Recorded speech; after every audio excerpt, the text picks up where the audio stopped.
आप देख रहे हैं शाह अलर्ट न्यूज। आज शाह अलर्ट में मौजूद हैं एक स्वरोजगार आउटडोर विज्ञापन कंपनी रेशो एडवर्टाइजिंग के निदेशक। हम बात कर रहे हैं लोकप्रिय सामाजिक कार्यकर्ताओं में से एक व्यवसायी सह उद्योगपति और रेशो एडवर्टाइजिंग के प्रमुख श्री सत्य प्रकाश रेशो से, जिन्होंने शाह अलर्ट के माध्यम से बताया कि मुजफ्फरनगर में भाजपा नेता केंद्रीय मंत्री संजीव बलियान के नेतृत्व में बड़ी स्तर पर एक काऊ सेंचुरी बनने जा रही है, जो ऐतिहासिक होगी, जिसमें बनने के बाद अब गाय बछड़े सड़कों पर नजर नहीं आएंगे। काऊ सेंचुरी में गाय से संबंधित हर जानकारी, गाय के दूध से बनने वाली हर खाद्य सामग्री, गाय से संबंधित हर पाठ पूजा के बारे में बड़े स्तर पर जानकारी दी जाएगी और इंतजाम होगा। आइए देखते हैं शाह अलर्ट में एडिटर चीफ अरशद राणा की एक खास रिपोर्ट। आज हमारे साथ शाह अलर्ट में मौजूद है मुजफ्फरनगर से जो किसी भी पहचान के मोहताज नहीं है। आपको हर रूप में देखा जाता है, कभी समाज सेवी, कभी राजनीतिक, और अब भाजपा में भी आपके पास बड़ी जिम्मेदारी है। तो बात करेंगे आज रेशु जी से कि अभी फिलहाल भाजपा में आपके पास क्या जिम्मेदारी है। सबसे पहले तो शाह अलर्ट का और आपकी टीम का, आपके दर्शकों का, सबका आभार, धन्यवाद कि आपने इतने प्यार से ये जानकारी चाहिए कि बीजेपी में मेरे पे क्या जिम्मेदारी है। बीजेपी जैसी पार्टी को मार्गदर्शन करना एक भारतीय नागरिक के लिए, मेरे भारतीय नागरिक की तरह मेरी सबसे बड़ी जिम्मेदारी है। बड़ी बात कही है, ये आपका बड़ापन है कि भारतीय नागरिक की वजह से मेरी बड़ी जिम्मेदारी है। लेकिन फिर भी आपको अभी हाल फिलहाल में कुछ दिन पूर्व में जो गांव की आजकल बहुत बड़ी एक सेंचुरी बनने जा रही है मुजफ्फरनगर में, ऐसी जो ऐतिहासिक होगी, माननीय मंत्री संजू बालियान जी के द्वारा, तो सरकार की तरफ से आप पे भी उसमें जिम्मेदारी है। नहीं, ये व्यवहारिक रूप से सरकार की तरफ से कोई जिम्मेदारी नहीं है। जो काऊ सेंचुरी विश्व की पहली मॉडल के रूप में काऊ सेंचुरी बन रही है, इसके अंदर ऐसे विभिन्न गऊ के प्रारूप होंगे जिससे आप गऊ के पूजन की, गऊ की परिक्रमा की, गऊ के गोबर की, गऊ के मूत्र की, गऊ की सेवा की, गऊ की आरती की विधि विधान पूर्वक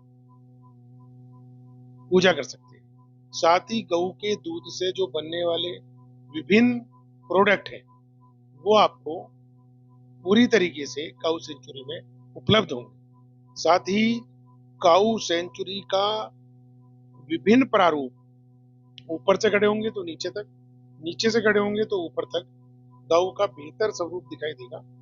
कोई अपने जन्मदिन पे, कोई अपनी वर्षगांठ पे, कोई अपने पूर्वजों के याददाश्त उत्सव पे, कोई देश के महान लोगों की जयंती पे गऊ सेंचुरी में जाके पूजा पाठ कर सकते हैं, आरती कर सकते हैं, भोग लगा सकते हैं, भंडारा कर सकते हैं और गांव के लोगों को काऊ सेंचुरी से जोड़ने के लिए विभिन्न सांस्कृतिक कार्यक्रम, विभिन्न मेले समय समय पे वहां पे आयोजित होते रहेंगे।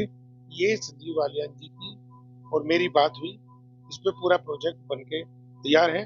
जैसी काऊ सेंचुरी बनके तैयार होगी तो ये प्रारूप जनता के प्रत्येक दल को, जनता के प्रत्येक क्षेत्र से, गांव से, शहर से, राजधानी से, व्यापारी से, उद्योगपति से, किसान से, छात्र से, छात्र छात्राओं से, प्रत्येक वर्ग को डायरेक्ट जोड़ने की उसमें व्यवस्था की गई है, ताकि हर आदमी गौरवान्वित महसूस करे कि विश्व स्तरीय काऊ सेंचुरी से मैं भी डायरेक्ट जुड़ा हुआ हूँ। बड़ी अच्छी बात कही है रेशु जी आपने, और आपका प्रयास भी बहुत अच्छा चल रहा है। लेकिन जब से सरकार उत्तर प्रदेश में है, लगातार किसानों के काफी आंदोलन भी हुई है, किसानों के काफी एक तरीके से नाराजगी भी है कि पूरी जो गायें बछड़े हैं उन्होंने खेतों को बड़ा नुकसान दे रखा है। लेकिन दावे तो बड़े बड़े होते हैं, लेकिन जमीन पर कुछ नजर नहीं आता। वो बराबर इसी स्थिति में चल रहा है। मतलब ये जो गायों के नाम पे बड़ी बड़ी आपने संस्था खोल दी।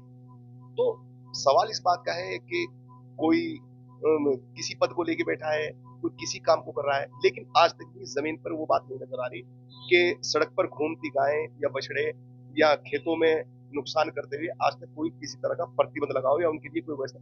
यहाँ तक कि कल चरथावल में आपने देखा होगा कि एक गाय को जंगल में ही मतलब एक टाइगर हो या शेर हो या जो भी था वो, अदरवाइज मतलब उसको फाड़ दिया गया वहां पर। लेकिन मतलब आज तक उन चीजों पे कंट्रोल क्यों नहीं हो पाया? कुछ चीजें देश में विकास की तरफ है, उसमें गऊ का पालन भी बहुत तेजी से विकास की तरफ है। माननीय मुख्यमंत्री योगी आदित्यनाथ जी ने गऊ को लेके बहुत बड़े बड़े